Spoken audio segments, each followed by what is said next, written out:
uma OCIP, né? Então, nós não temos fins lucrativos e também somos uma entidade que primariamente oferecemos serviços públicos, né? Não públicos, mas assim, nós trabalhamos em parceria com os governos, né?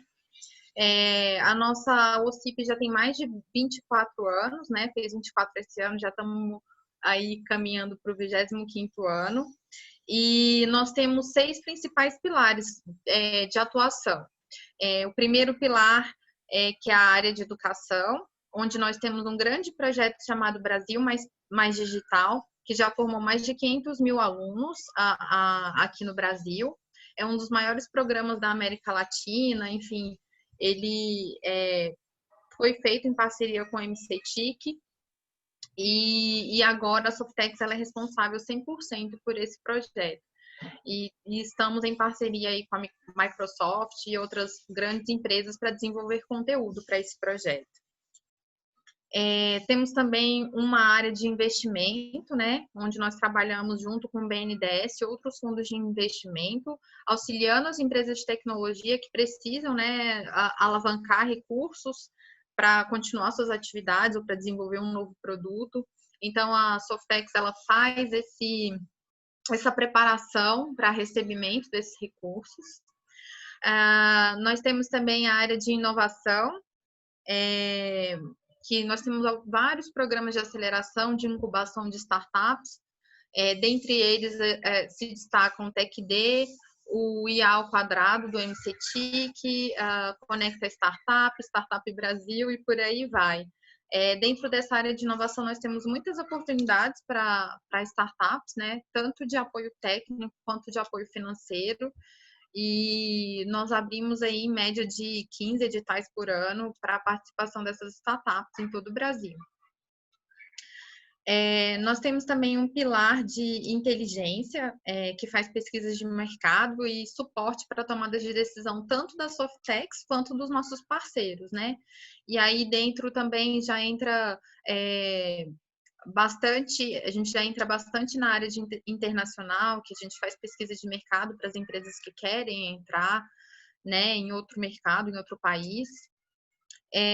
Temos também a área internacional, que ela é responsável, né, por mais de 45%, ano passado foi mais de 45% do valor total das exportações em TI do Brasil, são de empresas que fazem parte do nosso programa. Então, nós atendemos desde de pequenas empresas, né, startups, até grandes empresas, como Stefanini, TOTSV. Então, essas empresas, elas, cada uma adquire um produto diferente dentro do nosso programa, que acontece em parceria com a Apex já há 15 anos. Então, é um programa bem bacana que tem sido renovado e tem dado bons frutos.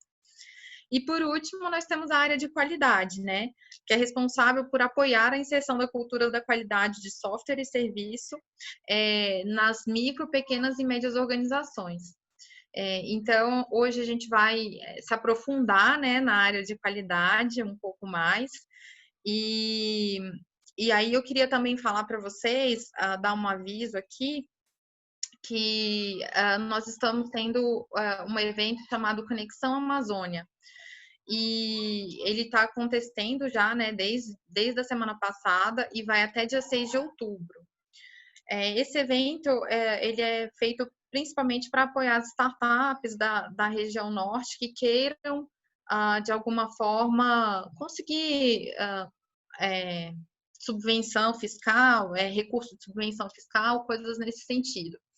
Até porque a Softex também tem um programa lá na Amazônia específico para isso. E aí, dentro desse programa, dentro desse guarda-chuva, né, que são desse evento, que é um guarda-chuva com vários eventos, nós vamos ter o AMPS. E aí, o AMPS é um evento da área de qualidade, né, que já acontece também há muitos anos.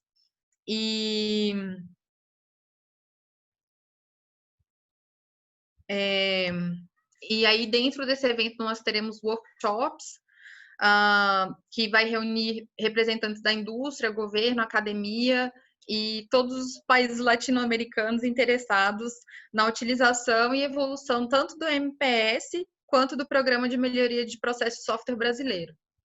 Esse evento propicia a colaboradores e organizações compartilhar e dar visibilidade a resultados de pesquisa e aprendizado relacionados com a melhoria dos processos de software e serviços que possam se mostrar relevantes no contexto do modelo MPS.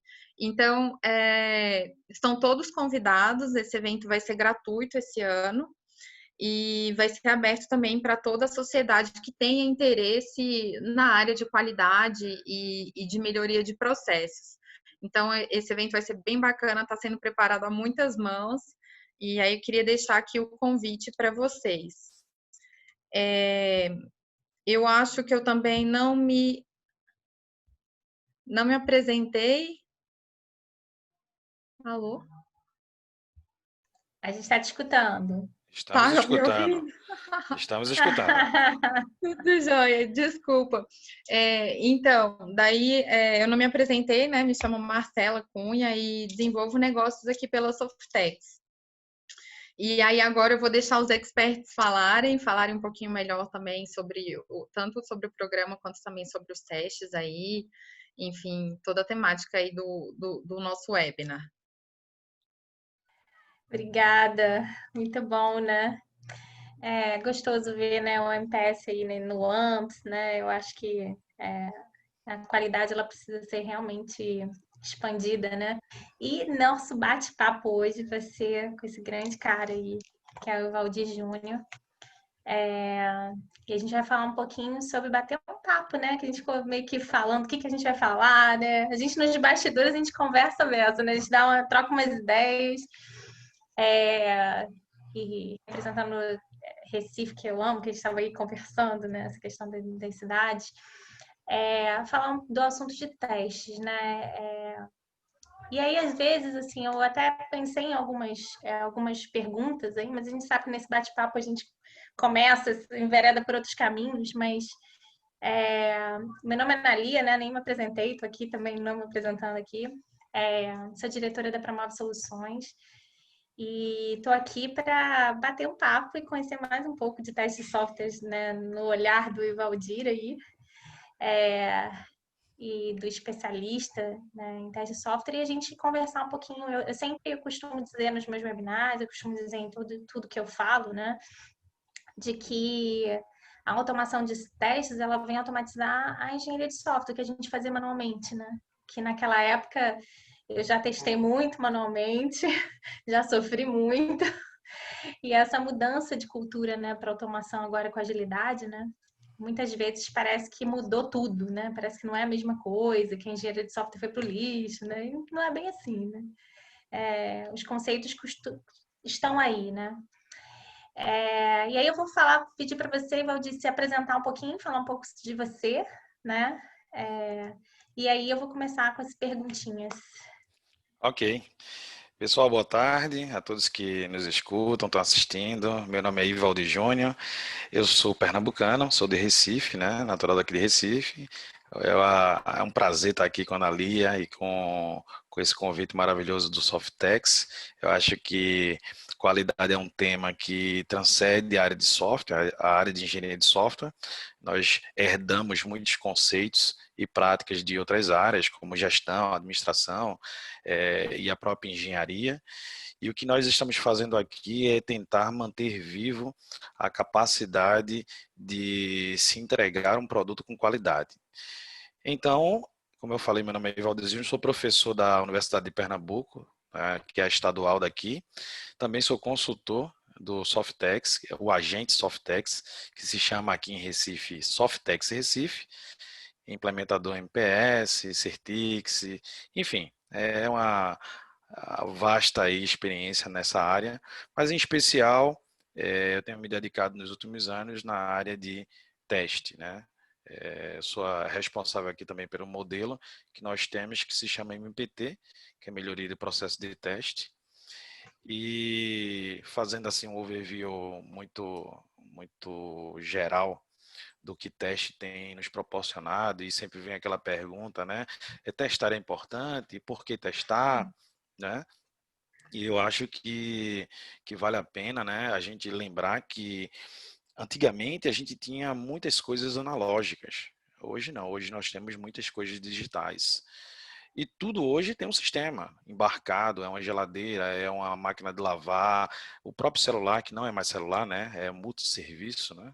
Você tem um computador convergente, né? Convergendo aí vários serviços. E na sua vida cotidiana você não percebe, mas você tem sistemas a todos os lados. E para isso, a disciplina de teste se faz presente e se faz importante. E eu costumo dizer que teste é um pilar da qualidade de software. Não é a qualidade que está dentro de teste, é teste que está dentro de qualidade. Tá? Então, assim, diante desse contexto, sejam muito bem-vindos aqui a esse bate-papo. Ana Lia, eu passo a palavra para você, para a gente Tá, vou começar a começar. dialogar. Começar a conversar um pouco sobre esse tema que eu trouxe algumas coisas polêmicas que eu escuto, né? Enfim, quando a gente vai fazendo um webinar, né? Então, a primeira coisa que eu quero te perguntar, Valdir, é o que mudou na disciplina de teste quando a gente fala de agilidade, né? Se mudou e o que mudou? Isso é amplo, ou seja, o conceito mudou. O que mudou? Porque eu acho que a gente aqui já tem um tempinho, né? Eu, pelo menos, tenho uma estrada aí do tradicional, né? Já venho para agilidade.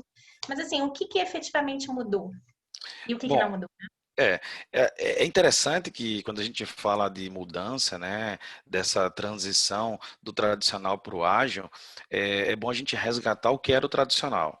Para quem já estudou teoricamente ou para quem viveu isso na prática, a gente pega lá o waterfall ou o cascata, né, que ele tinha na penúltima fase teste de software. O teste não era implementado, não era testado nas primeiras fases. A gente tinha lá a licitação de requisitos, você no Cascata, assim como ele foi operacionalizado, você fazia toda a licitação de requisitos. Só depois que você ia para análise, projeto, para codificar e aí sim partir para testes e implantar.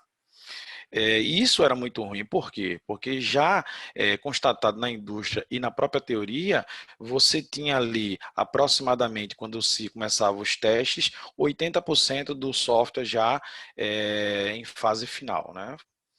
E quando você ia testar, começava a achar muitos bugs, principalmente nas fronteiras, ou seja, na interface. Principalmente bugs da ausência de testes de integração. E você começava a fazer o quê? Estourar o deadline. Você começava a fazer aquelas gambiarras para cumprir prazos, para que você pudesse o quê?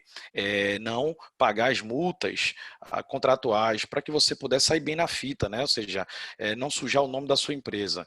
Isso tudo era muito ruim. Por quê? Porque no final das contas, quando você entregava, os bugs iriam estourar em algum momento e isso ia dificultar o quê? A manutenibilidade, a manutenção do software.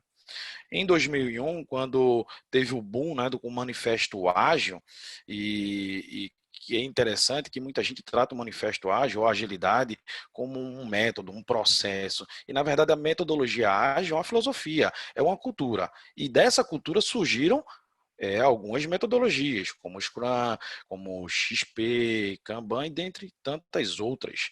Mas foi exatamente no divisor de águas de 2001 que começou a mudar a forma de se pensar. Né? Aqueles 17 signatários lá, aqueles caras com larga experiência no tradicional, começaram a fazer o quê? Uma reflexão.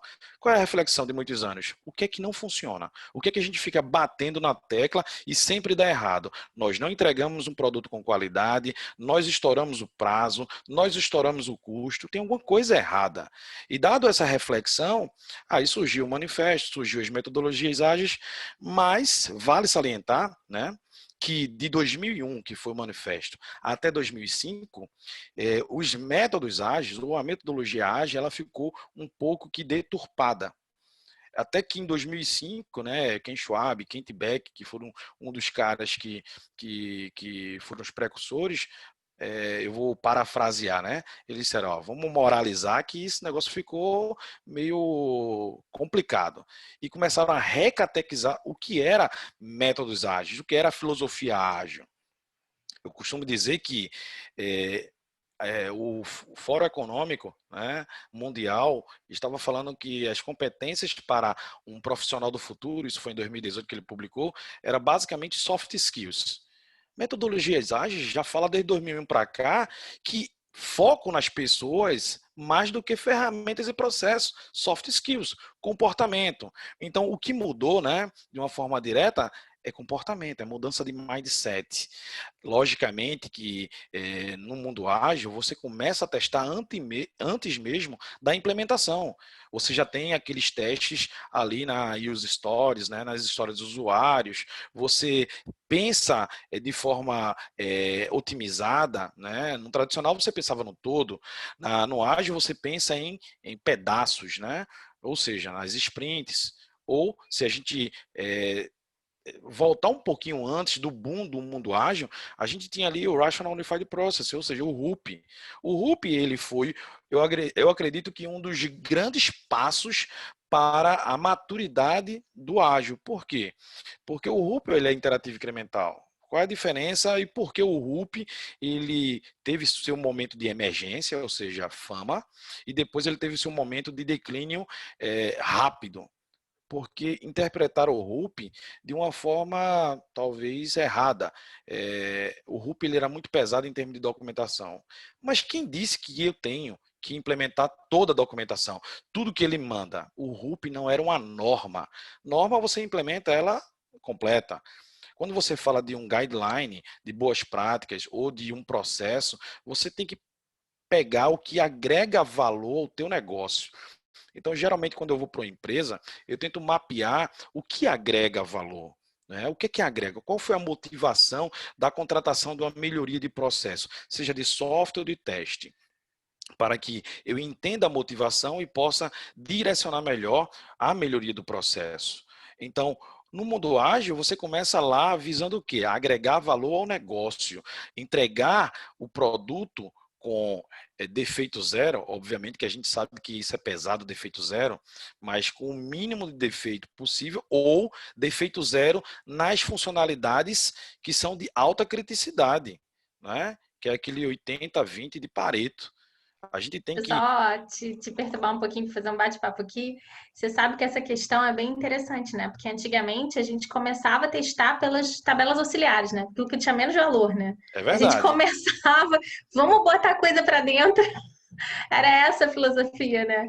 E Não era. agora, com agilidade, a gente traz para, eu acho que assim, a gente traz para próximo, independente da complexidade, aquilo que é mais usado, né? Aquilo que tem mais valor agregado, que é o que você falou, né? A questão do foco naquilo que tem mais valor. Então, você acaba gerando testes que têm mais valor, né? Você vai testar aquilo que você trouxe para frente, né? É verdade, e assim, o papel, por exemplo, do PO, né, do Product Owner, que não existia formalmente, ou pelo menos de forma evidente, nas outras metodologias mais tradicionais, no mundo ágil, ele é um papel altamente importante. Por quê? Porque é ele que aceita, ele que rejeita, é ele que prioriza, é ele que é responsável pelo retorno do investimento, é ele que é responsável pela agregação de valor ao negócio. Ou seja, a atividade de teste no contexto ágil está fortemente focada no negócio.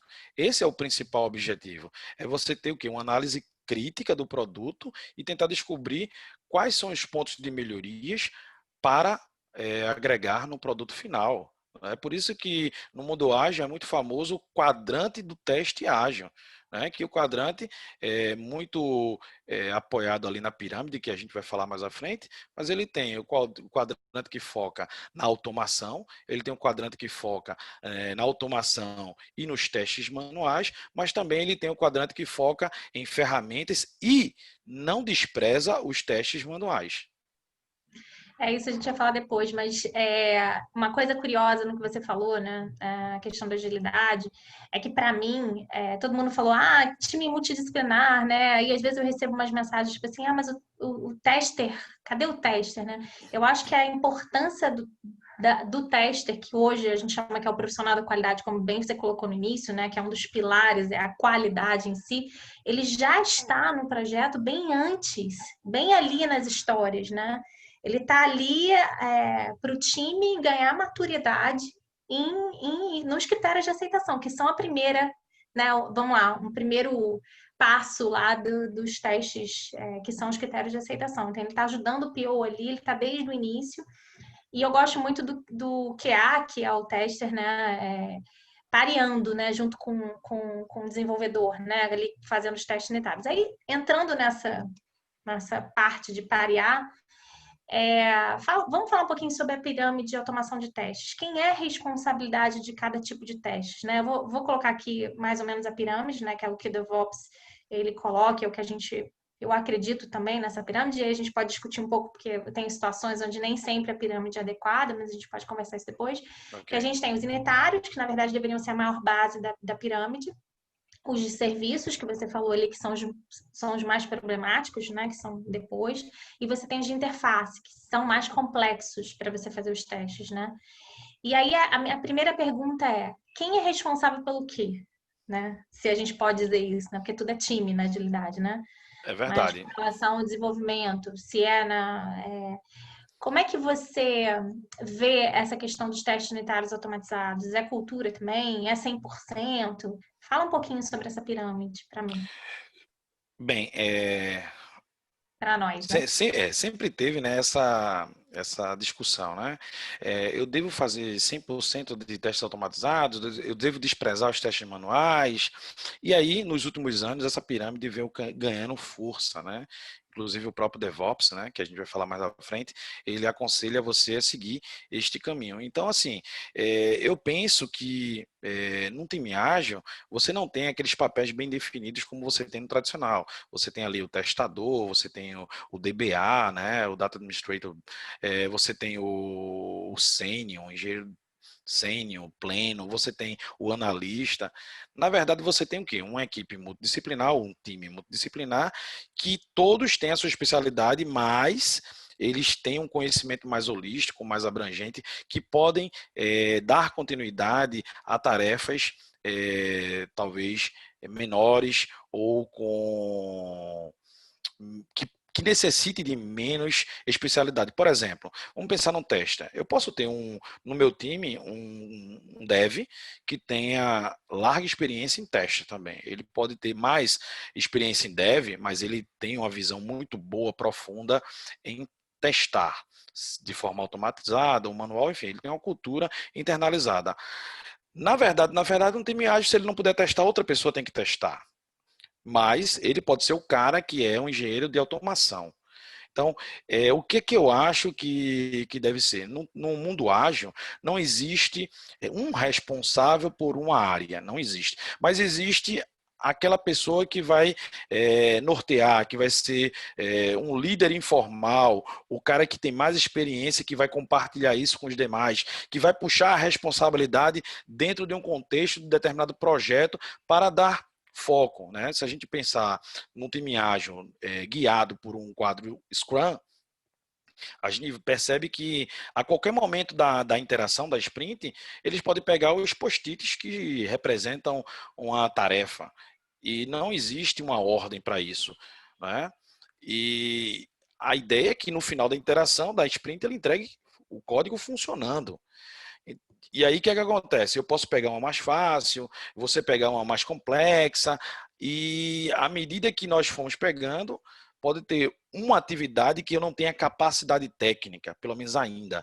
E eu vou dizer, Analia, olha, passa a tua demanda para mim, porque eu tenho capacidade de desenvolver essa tua demanda, e pega aquela que eu não tenho muita expertise. Talvez aquilo ali tenha uma agregação de valor muito forte, e um erro nessa feature pode causar um dano muito grande financeiramente ao cliente. Eu sempre costumo dizer aos meus colegas, ou exemplo mais didático para os alunos, que imagine um grande supermercado, aquele supermercado que atende de 8 da manhã à meia-noite, e simplesmente ele para os caixas dele, a frente de loja, para 2 horas. Agora, imagine o prejuízo financeiro que isso causou ao caixa, aliás, à empresa. Foi astronômico. Se eu pensar que esse supermercado é o número 1 da região, é aquele supermercado que é o que mais fatura, é muito grande o prejuízo. Por isso, né, existe aí os acordos de nível de serviço para que os fornecedores eles consigam colocar o sistema no ar o mais rápido possível. Então, é exatamente isso. Respondendo a pergunta, não existe uma pessoa responsável. Existe sim a responsabilidade do time. Isso a prova é tão grande que quando se existe um erro, o erro não foi de Ivaldi, não foi da Marcela, não foi da Analia, o erro foi do time. Então, o time que faça as suas reuniões internas para identificar e sanar os pequenos deslizes, e aí partir para a próxima sprint com mais maturidade. A mudança de mindset, a mudança da forma de pensar, e a maturidade tem que ser sempre progressiva. Eu concordo bem com você, Valdir. Eu acho que assim, somos um time e cada um tem suas especialidades, porque ninguém consegue ter 5, 10 especialidades. Assim, quando eu dou curso de DevOps, o pessoal fala assim: ah, mas eu tenho que conhecer, tem que ser especialista em tudo. Eu falei: não, você tem que escolher suas especialidades, mas você tem que ser generalista, que é o profissional em E, ou eu brinco que é M, né? Mas enfim, que a gente vai pegando os povos ali. Mas eu acho que assim, a gente precisa conhecer todas as disciplinas, ter um pouco de experiência em tudo, que é o que você falou, né? Como time, vou pegar esse post-it mais fácil aqui, porque eu quero conhecer e ter experiência para ajudar o time, né? Que eu acho que esse é o Correto. foco, né? Para que a gente consiga terminar mais do que começar, enfim. Eu acho que a responsabilidade é de todos. E aí eu acho que é por isso que existe a diária, né? E por isso que existe essa comunicação tão grande, porque a gente precisa juntos definir a planning. É por isso que é tudo encadeado, né? Que eu vejo planejamentos e intimizagens muito melhores, muito mais detalhados que quando fazia no Cascata, né? Então, Verdade, você vê verdade. que é muito mais próximo à realidade, né? Que são aquelas 2 semanas, você vai lá e você planeja. Então, eu concordo que é a responsabilidade de todos, também concordo que a gente tem as especialidades, e eu acho que com foco em pessoas, a gente precisa ter a segurança psicológica para a gente dizer: eu não consigo pegar isso porque é um valor muito Correto. grande, pode dar um prejuízo, então eu queria que você pareasse comigo. Ou então, que eu acho que a gente precisa ter isso no time, né? A gente não precisa estar com vergonha. Eu acho que isso no time, se a gente não tiver o que você falou, né, que são os pilares que eu acho que a agilidade trouxe, são coisas de mais soft skills do que realmente, se você olhar as práticas, né, que existem na agilidade, trouxeram, agregaram bastante, mas o que agregou mais foi a questão do foco em pessoas, né, e de você conseguir dizer isso, sem ser olhado assim, como assim, né, você não é o super-herói, né, É verdade, eu costumo porque dizer, pessoal, que é o seguinte, se a gente pegar o profissional de tecnologia, de computação há 20 anos, ele tinha aquele estereótipo de homem-máquina, não era uma pessoa sociável, né? Eu acho isso horrível, mas esse era o estereótipo. E aí, se você pegar e transladar para 2020, e você não existe espaço para uma pessoa que é bom, antissocial, sem um pouco de comunicação. E aí a não sai do outro lado, comunicação Valdir, não sai do outro não lado, precisa sai. de muita gente. É verdade, eu costumo dizer que comunicação, além de ser um ato social, ele é uma espinha dorsal da sociedade que invadiu as corporações para que você tenha clareza. Não dá para eles citar um requisito, Certeza. fazer uma história de usuário, sem se comunicar ou verbalizar ou escrever. Então, de fato, eu acho que nos últimos 5 anos ou 10 anos aí, as empresas acordaram para ter um holofote, um foco muito grande nas pessoas. Eu sempre digo às empresas que eu passo que é muito melhor você contratar caráter do que contratar técnico, porque técnico eu formo, caráter é Caráter mais não. difícil de eu Show. modificar. Então, se eu consigo uma pessoa com bom caráter, que tenha toda a parte comportamental alinhada, a minha cultura organizacional, junto com a capacidade técnica que eu preciso, é o casamento ideal. Nossa, concordo em gênero, número e grau. Vamos lá para a terceira pergunta aqui. Vamos Gente, é embora. impressionante que essa aqui é bem técnica. Vamos ver se você vai conseguir explicar de uma forma fácil. Que as pessoas não conhecem a diferença e não entendem a diferença, por mais que automatizem, entre testes unitários de serviços e funcionais que a gente fala, né? Então, esses tipos de testes, ou seja, que tipos de testes existem, que tipos de testes a gente automatiza e o que caracteriza cada um deles. É bem técnico isso aí. Vamos ver se você vai conseguir. Acho que Vamos lá, né? vai. Assim, Tornar o a gente tem, né, na área de teste duas abordagens, que é a abordagem caixa preta e caixa branca. né? De uma forma geral, a caixa preta você olha para os outputs, você olha para o que sai, que é exatamente o dado de saída. Você não está preocupado com o processamento, você está preocupado com o que entra, com o que sai. Imagine uma máquina de calcular.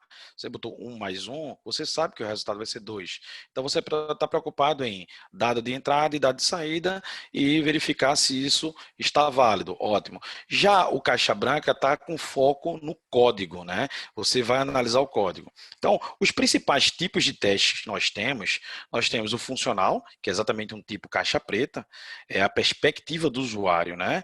Está muito pautado em cima do requisito. Eu quero cadastrar, por exemplo, um cliente, então eu vou preencher todos os dados dos campos necessários do cadastro, e quando eu apertar lá cadastrar, ele certamente vai me dar alguma confirmação do cadastro e vai estar cadastrado. Mas eu não sei como é a lógica de programação, como o código fez aquilo. Nós temos o teste de segurança, que está muito focado em acesso a dados, né? Ou seja, se os dados e sistemas são acessados apenas pelos atores autorizados. Temos o teste de configuração, que são exatamente o teste que leva em consideração o hardware e o software. Eu tive uma experiência muito engraçada há muitos anos atrás, que eu estava tentando instalar um cliente do Oracle, né? E aí, na época, isso aí foi um pouquinho, já faz um pouquinho de tempo, né? 2006, 2007, e eu não consegui instalar o cliente do Oracle numa determinada arquitetura de um computador. E eu não consegui em fórum, falei com vários especialistas, e o que aconteceu? O Oracle, para aquela plataforma de hardware, não instalava. Você tinha que fazer uma gambiarra, ou seja, pegar uma DLL Já do aconteceu Oracle comigo isso. e instalar na pasta System32. Veja que existia aí uma incompatibilidade. Então, você tem que testar o seu sistema para ver se ele instala no Windows Server 7, 8, 10, no Linux, enfim, se roda nos navegadores, nos principais navegadores e suas principais versões. Então, você tem, eu não vou explicar todos, mas nós temos o teste performance, de carga, volume, nós temos o teste de instalação, integridade, e aí eu vou me ater em alguns, por exemplo, o teste de estresse. Teste de estresse é exatamente você levar os seus sistemas a condições que utiliza picos excessivos de carga. Então você vai verificar se ele suporta. Isso é importante. Por que é importante? Porque você querer.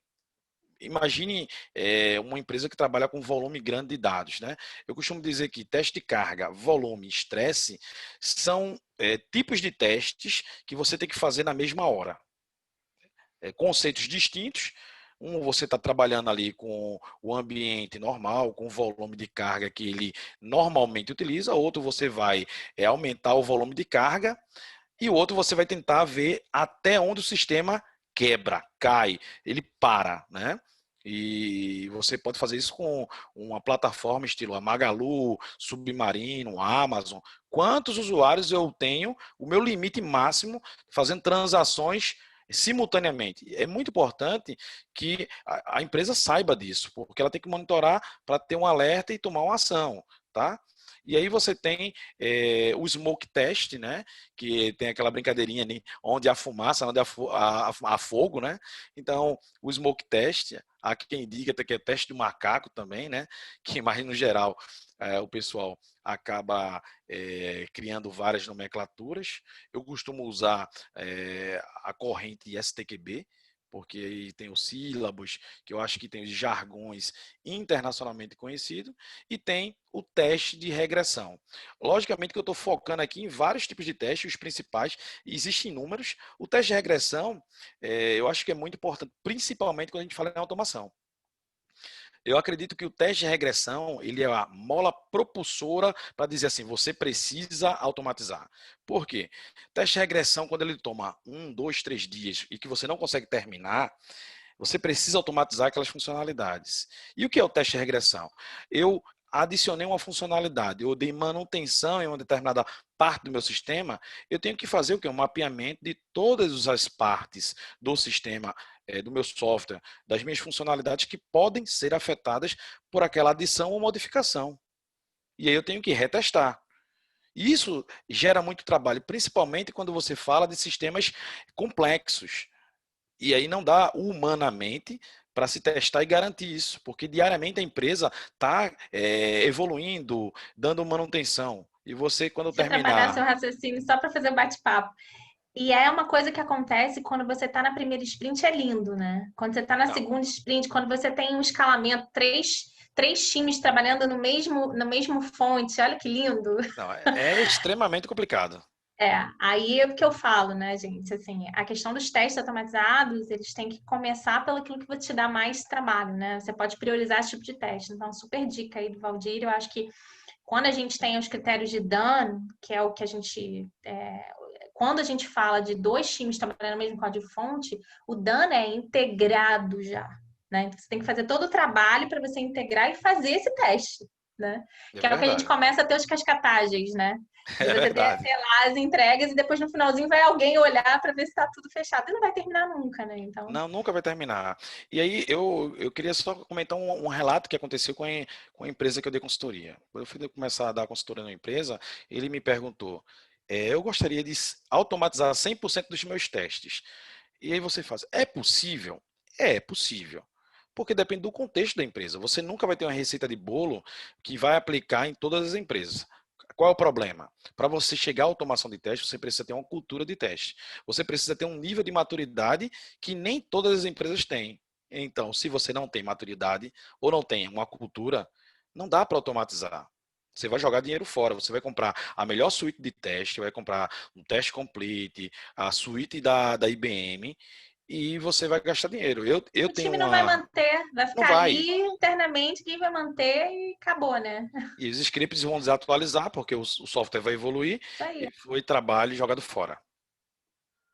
Não, é importante você falar, porque eu vejo às vezes empresas contratando empresas para automatizar e no final das contas jogam trabalho ou um dinheiro no lixo, porque se você não tem a cultura, ninguém vai chegar ali e automatizar. Pegando esse gancho, me explica o que é esse tal de mock, que todo mundo fala, né? Quando a gente fala em testes automatizados, vamos mocar isso, mocar aquilo. Explica aí esse. Vamos lá. Assim, ultimamente esse termo mock tem sido muito utilizado com a linguagem Java. Não nasceu com a linguagem, né? Mas o termo mock, né, é utilizado para descrever exatamente o que? Um caso em especial de objetos que imitam outros objetos. Em outras palavras, né, é para lhe ajudar a simular. Né, fazer simulações. Então, esses mocks ou objetos mocks, atualmente eu posso dizer que eles podem ser criados através de frameworks. Existe até um framework chamado Framework Mockito. Não sei se foi falta de criatividade, mas existe um framework chamado Mockito e dentre tantos outros frameworks, ele é bastante útil para ajudar as simulações e facilitar a execução de testes. Se analisarmos, hoje, na atualidade, basicamente todas as linguagens, pelo menos as principais, têm algum tipo de framework que vai utilizar um mock. Né? Por trás do mock, qual é a principal ideia do mock? É trazer a possibilidade de, através do mock, fazer experimentações. Fazer o quê? Fazer discussões, colaborações entre a sua equipe multidisciplinar, se a gente está falando do mundo ágil, né? Porque aí você vai começar a ver perspectivas, vai começar a evoluir de forma mais profunda qual é o tipo de desenvolvimento ou solução ou resolução de problema que você vai implementar. Geralmente a literatura trouxe mais fortemente o uso do mock e no mundo ágil no XP, no Extreme Programming. Né? E aí, dentro do XP, a gente pode ver isso sendo muito utilizado no TDD, no Test Drive Development, né? Que a gente vai falar de BDD mais à frente, mas o Test Drive Development, que não foi muito aceito esse termo pela equipe de desenvolvedores, porque ele diz assim, então quer dizer que agora o teste é mais importante do que o desenvolvimento. E isso é legal porque, mais uma vez, a gente remete à mudança de mindset e comportamento. No tradicional, existia aquela briga, né? A equipe teste está em desavença com a equipe de dev. E hoje, quando a gente pensa numa equipe multidisciplinar, quando a gente pensa numa equipe de qualidade, que tenha qualidade. Quando a gente pensa em ter maior produtividade, eu penso numa integração altamente madura de testes, equipe de teste e equipe de dev. E eu não vejo uma melhor forma do que ter todo mundo trabalhando no mesmo time, nesse time multidisciplinar, nesse time ágil, nesse time vislumbrando a agregação de negócio, de valor, de qualidade ao produto final. Então, de uma forma mais focada, né? Eu diria que, além de existir muitas razões para a utilização do mock, dos objetos mock nos sistemas, eu poderia dizer que nos testes unitários é exatamente onde você tem a capacidade de, utilizando objetos mock, de simular comportamentos reais e complexos. Né? Então, aí, de uma forma mais direta, os mocks servem para isso. Fazer simulações, principalmente em testes unitários, em objetos complexos. Você não vai usar mock para simular tudo. Essa não é a razão de existir objetos mock. Muito bom. Vamos então falar do... Você falou um pouco de TDD, né? Eu ia até te perguntar um pouco se você acha que o TDD... E aí a gente vai falar de BDD, que é complementar ao TDD, né? De uma certa forma. Sim. Eu queria que você falasse um pouco, né? Eu acho que assim, essa questão de testes, ela mudou tanto que eu gosto muito do BDD, inclusive texto. O texto, eu uso muito. Não necessariamente a automação do BDD, mas a definição do BDD na parte de especificação de requisitos na parte da história. Eu uso muito isso. Ali vai resultar uma automação depois, mas o próprio raciocínio da história, já usando o BDD para entender melhor e refinar melhor o backlog, né? Então, na hora do refinamento, quando a gente está olhando lá para frente, para os próximos incrementos, eu já uso o BDD como forma de pensar e de listar requisitos, que é uma coisa que te dá uma maturidade em muita coisa, né? Uma visão do usuário, dos exemplos, né? Eu acho que assim, uso muita especificação por exemplo também, enfim. Explica primeiro para a galera, que eu não sei o quanto que a galera sabe de BDD, o que que é o BDD. Eu acho que é legal você explicar um pouquinho o que que é isso. E falar de quais as vantagens e desvantagens de usar o BDD, para mim. Vamos lá. O TDD também é utilizado muito no XP. Mais uma vez, XP é Extreme Programming, ou Programação Extrema. É uma metodologia de desenvolvimento de software ágil. E aí o TDD ele surgiu exatamente para desenvolvimento orientado a testes, de uma forma, né, que é Test Drive Develop, orientado a desenvolvimento. E essa técnica, e talvez eu esteja sendo um pouco audacioso, mas foi a primeira técnica de teste ágil que nos trouxe ou levantou a bandeira dizendo assim, olha, testar de forma ágil agrega valor, né? E essa técnica TDD, ela é exatamente baseada em pequenos ciclos curtos de repetição. Basicamente, se analisarmos, o TDD funciona da seguinte forma: o desenvolvedor ele escreve um caso de teste automatizado. Veja que a gente já começa a perceber que o teste automatizado ele já é uma coisa super importante, né? É tanto que existem estudos dizendo assim, quanto eu ganho de retorno de investimento de ROI automatizando os meus casos. Existem estudos para isso de grandes corporações. Eu não estou falando só de estudos científicos, de estudos de relatos industriais, de relatório técnico.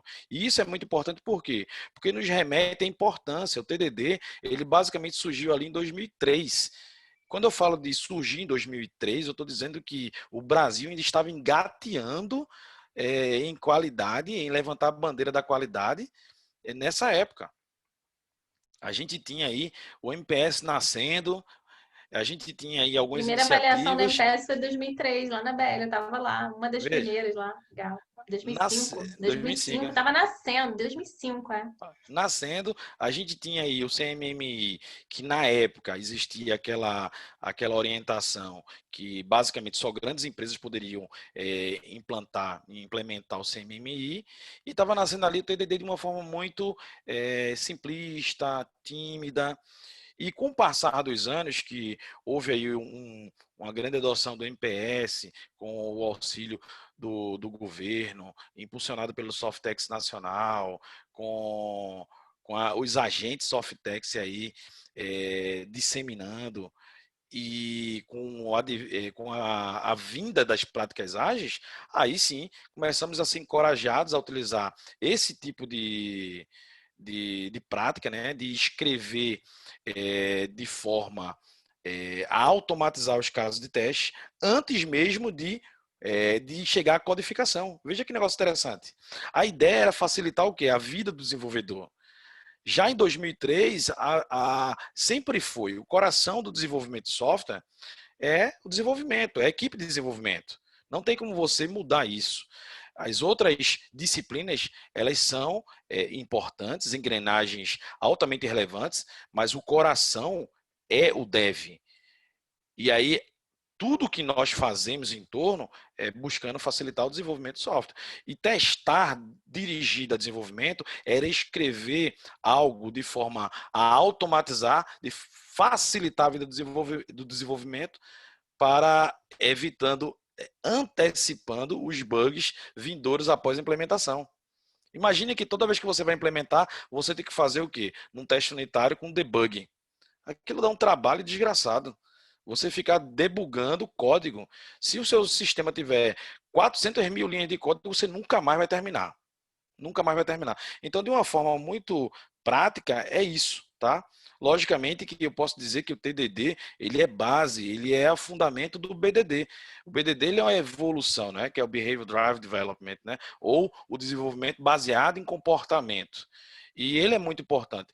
Tem pessoas hoje que ainda gostam de utilizar o TDD puro, e tem pessoas que já partiram para o BDD.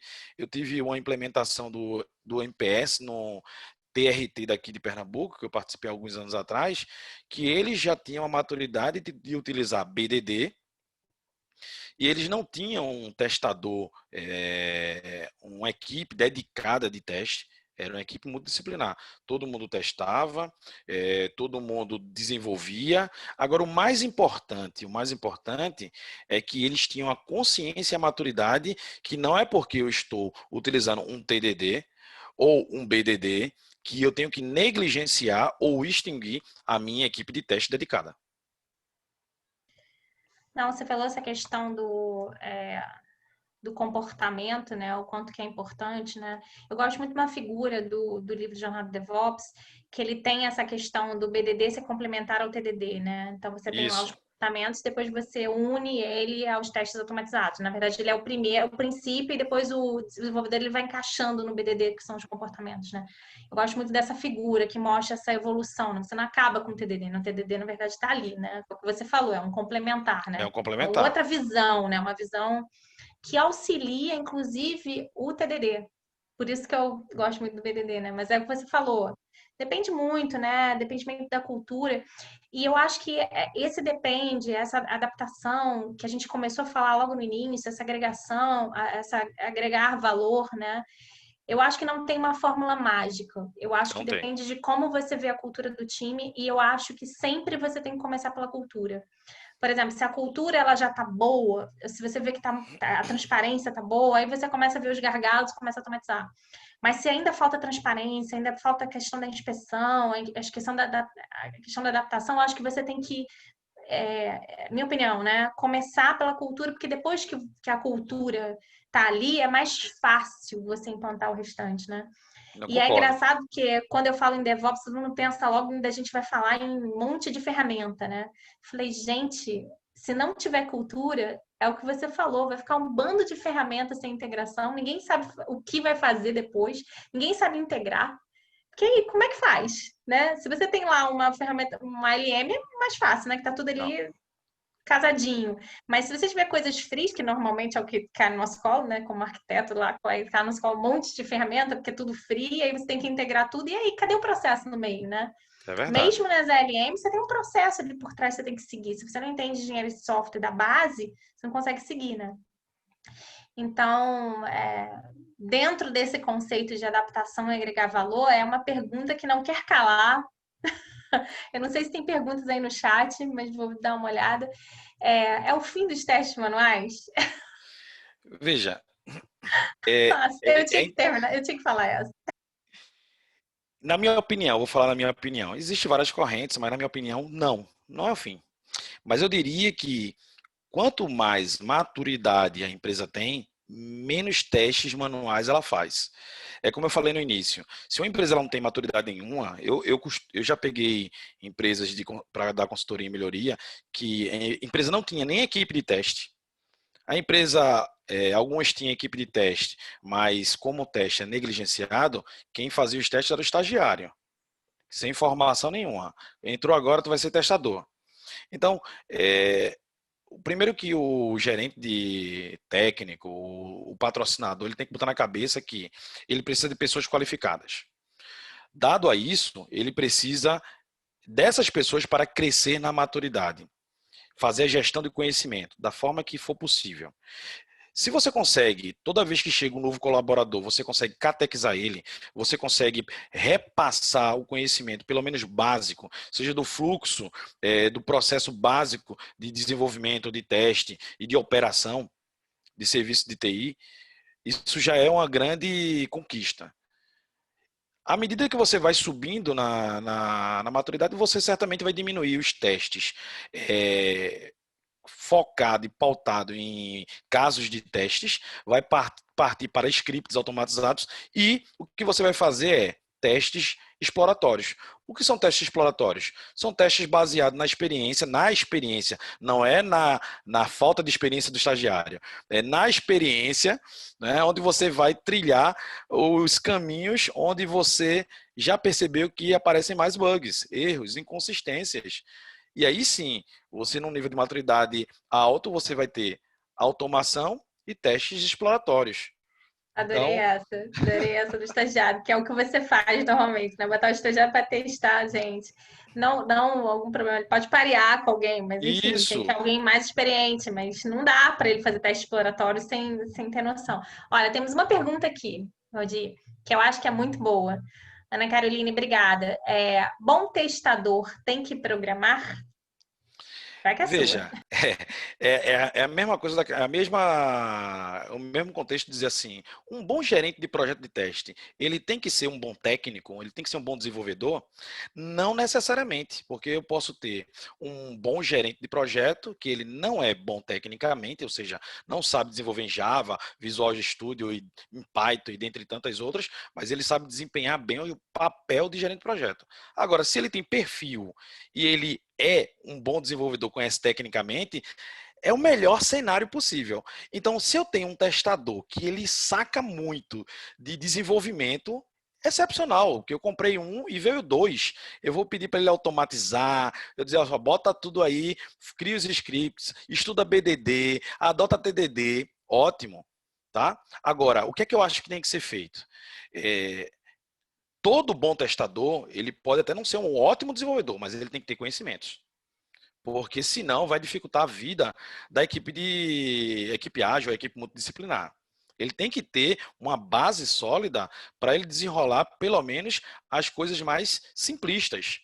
Se ele for aquele testador fabricado só com testes manuais, veja, eu boto ele, sabe aonde? Onde é que esse cara cabe bem?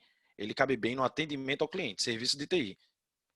Ele vai fazer o primeiro teste, que é o teste de, tá dando um bug, tá? Então simula logo com ele no telefone. E se realmente for um bug, ele descreve isso para os outros níveis. Mas para ele ser um bom testador, tem que ter algumas habilidades. Saber escrever bem, falar bem, saber ser crítico, curioso, ser uma pessoa autodidata, querer aprender sempre. Então, esse seria o meu conselho. Você falou essa questão de autodidata, né? Essa questão de aprender. Por isso que eu bato tanto na cultura, né? Porque ferramenta, cada hora você tem uma nova, né? Verdade. É interessante, porque se você olhar essa tabela periódica do DevOps, eu não tenho condição de aprender tudo aquilo. Então, nenhum ser humano tem condição de ser especialista naquilo tudo. Então, eu acho que você tem que saber o que você procura e depois é o que você falou, autodidata. Se aquela ferramenta bater no seu colo, vamos lá. Final de semana aí, vamos lá, vamos aprender. Ou então, comunidade, né? Amigos. Exatamente. O pessoal tem que parar de ter vergonha ou de achar que vai mostrar seus pontos fracos e dizer assim, olha, eu não sei está aberto a sempre aprender e está aberto a novas verdades, porque o que era verdade há 10 anos atrás, hoje mudou, passou por uma metamorfose. Então você tem que realmente estar aberto. Eu costumo dizer que para quem está querendo aprender a testar no mundo ágil e que era um testador no mundo tradicional, pode ser que ele tenha grande dificuldade se ele não abrir a mente. A mesma coisa é um desenvolvedor, um testador que está entrando agora numa equipe que está adotando DevOps, a cultura DevOps, ele vai ter dificuldade, porque não existe mais a concorrência e competição. Existe agora um negócio chamado integração. Eu estou preocupado com a galera de infra, eu estou preocupado com dev e, consequentemente, o teste está ali dentro da equipe de dev, porque o foco é produto entregue com qualidade ao cliente, funcionando, o produto funcionando. Esse é o foco. Isso aí. Concordo plenamente.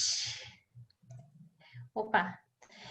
Iago Oliveira perguntou o seguinte: qual o melhor programa ou algo do tipo para a realização de testes automatizados? Tem vários aí. Vai lá, Valdir. Na verdade, tudo vai depender da linguagem. tríplice da qualidade e da sua linguagem. Por exemplo, tríplice da qualidade, porque eu estou dizendo, ou da restrição de qualidade. Tempo, custo e escopo. Porque, olha só, você tem dinheiro para comprar a suíte da Rational, que é a suíte da IBM, não tem dinheiro. Então, você vai partir para onde? Para um teste complete, que é a suíte mais barata, ou veja, mais barata. Quanto mais barata? Deve custar, em média, 30 mil reais. Sua empresa tem capacidade financeira para pagar isso? Não. Aí você vai para onde? Selenium. Aí o Selenium, sua aplicação é web? Então funciona. Se não, existem várias outras ferramentas. Então, eu diria que antes de adotar uma ferramenta, você tem que olhar para dentro da sua empresa, ver a cultura organizacional, a capacidade técnica da equipe e a capacidade financeira. Aí você vai crescendo na maturidade organizacional e adotando na medida que for possível. Tem, Iago, tem na Labs, eu vou mandar para o Matheus aqui da Softex, não, acho que quem está aí da Softex, eu vou mandar o URL, que você tem lá um site onde você vê um monte de ferramenta ali. Isso. Na Labs, assim, você vê tipo, quais ferramentas você usa para testes automatizados, e aí eu te passo. Tem uma pergunta aqui, Valdir, vamos lá. Um testador necessariamente precisa conhecer toda a regra de negócio de um sistema? Veja, isso é impossível. Por quê? Porque eu estou falando de um sistema complexo. Se você está falando de um sistema de uma padaria, de uma farmácia pequena, aí tudo bem. Mas quando eu estou falando, por exemplo, de uma distribuidora, de uma grande empresa, tipo, você imagina uma Coca-Cola, uma Amazon, ou enfim, qualquer outra empresa que também não seja tão grande, mas que seja regional, e que tenha principalmente mais de uma unidade, é muito difícil você saber e conhecer. É certo se você for o dono ou a dona, que você está desde os primórdios acompanhando a mudança de mercado. Agora, o que é importante é que o testador conheça o core, o núcleo da regra de negócio. E não se preocupe, imagine que você está entrando agora para ser testadora ou testador de uma nova empresa que você não conhece nada do negócio dela. Você vai ter que aprender. Porque você pode ser uma ótima testadora, você pode conhecer muito de infraestrutura, de ferramenta, mas você ainda vai ser uma bebê em regra de negócio nessa nova empresa.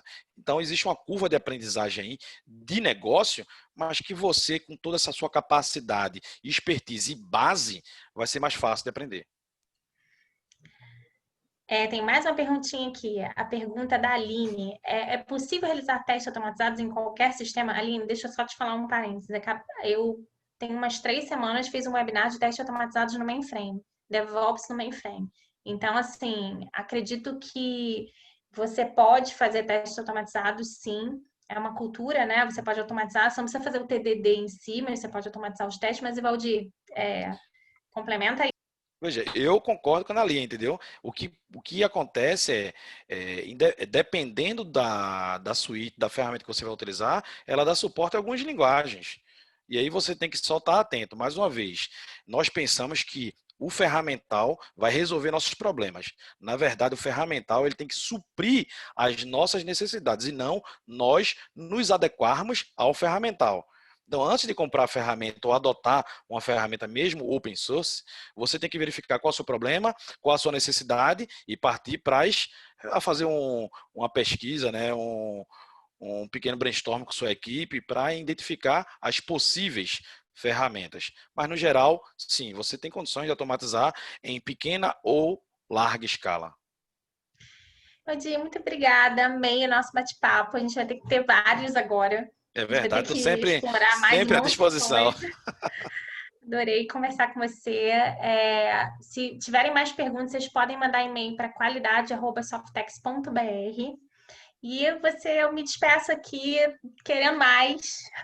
Pensei que estava Acho começando agora. demais, tá começando agora. Tô doida pra gente conversar um pouquinho mais, depois a gente pode explorar até um pouco mais outras técnicas. Acho que a gente pode fazer um webinar só de algumas técnicas. E eu queria que você se despedisse também de todo mundo. Gente, muito obrigada. Adorei. Você É isso. agora, Valdir. Bom, eu agradeço aí a oportunidade. Nalia, foi um prazer enorme estar aqui compartilhando esse bate-papo contigo. Realmente precisamos repetir essa dose. E a todos que nos assistiram, eu acho que chegamos aí a 80 pessoas acompanhando. Se você não é da área de teste e quer entrar na área de teste, comece pelos fundamentos, tá? O tradicional, entendendo, para depois você partir para a parte mais ágil. Mas você precisa entender tipos, estágios e contextos. Então, um grande abraço para vocês. Desejo sucesso a todos e estou sempre à disposição para ajudar. Ei, gente, obrigada. Tchau, tchau para Tchau, vocês. tchau. Muito bom, Valdir. Obrigada, viu? Beijo para essa terra linda Tá que eu certo. amo. Estou esperando você aqui para visitar. Beijo no Sérgio e na Suzana. Deixa comigo. Tchau, tchau. Tchau, tchau. Tchau, tchau, gente. Muito bom.